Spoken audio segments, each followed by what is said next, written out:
For more on this, let's bring in retired Lieutenant Colonel Darren Gaub. He is the co-founder and executive director of Restore Liberty.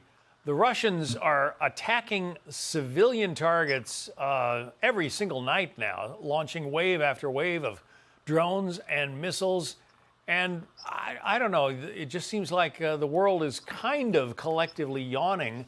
It's no wonder that Volodymyr Zelensky wants to try to get some kind of a peace agreement in place. The Russians don't seem inclined to go along with it, though, Colonel Gaub. Yeah, they sure don't. I mean, and historically, this is a lot like World War I, trench warfare. Nobody's moved really much for 18 months or so. So ultimately, it comes down to the fact that Putin has made it so he cannot be dictated to very easily on many fronts as a precursor to before he even started this war. Economics, military, all the above. So it's no surprise that he wants to keep going until they achieve their goals or commitments in that would help them achieve the same thing, such as recognition of Crimea, owning the land that they sit on already that used to be Ukrainian, and having Ukraine not be part of NATO.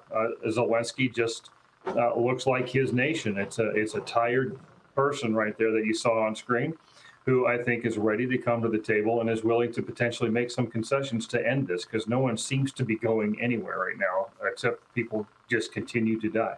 But the United States is offering Patriot missile batteries and some longer range weapons that could reach into, reach deeper into Russia. Is that only going to make Putin angry, or is it potentially going to turn the corner in this war?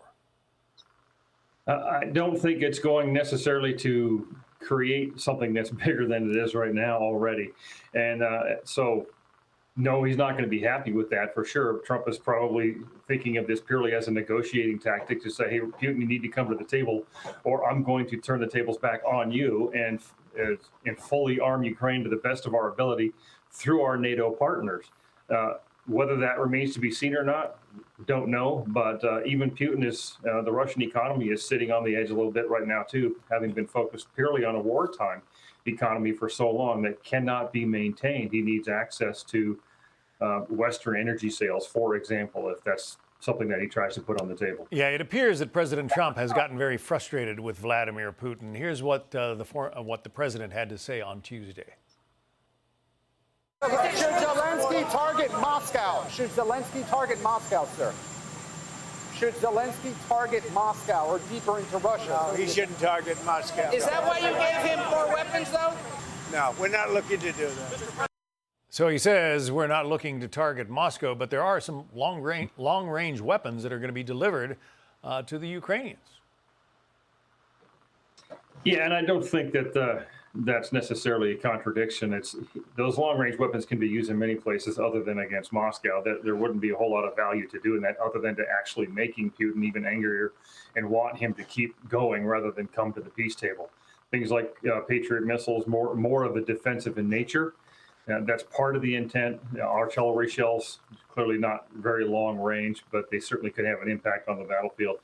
Hopefully this comes down to just enough of a message to help bring Putin to the table, but not so much of a message that Putin says, I'm just going to keep going because it seems like you guys want this war to continue. That's what we need to do, is make sure that everything that we do is about bringing this to a conclusion in any way we can. The Ukrainians have done amazing things with drones. Volodymyr Zelensky says he could sell some to the United States, and it would be a good thing for both sides. Listen. Ukraine can sell to the United States of America a large number of drones. In turn, I am discussing with President Trump so that Ukraine can buy the weapons, primarily air defense. This is truly a mega deal, win-win. Seems that those two have patched things up since that sort of terrible confrontation in the Oval Office, Colonel Gaub. Yeah, they have, and that's out of necessity in many ways, because ultimately Zelensky knows that the fortunes of Ukraine will rise and fall based on that of Europe and the United States. So it's absolutely critical that he maintains a positive relationship there. As far as the drones goes, we've got plenty of people who make them here. I don't know that we're going to be in any hurry to buy them from Ukraine. Retired Lieutenant Colonel Darren Gobb. It's good to have you on. Thank you.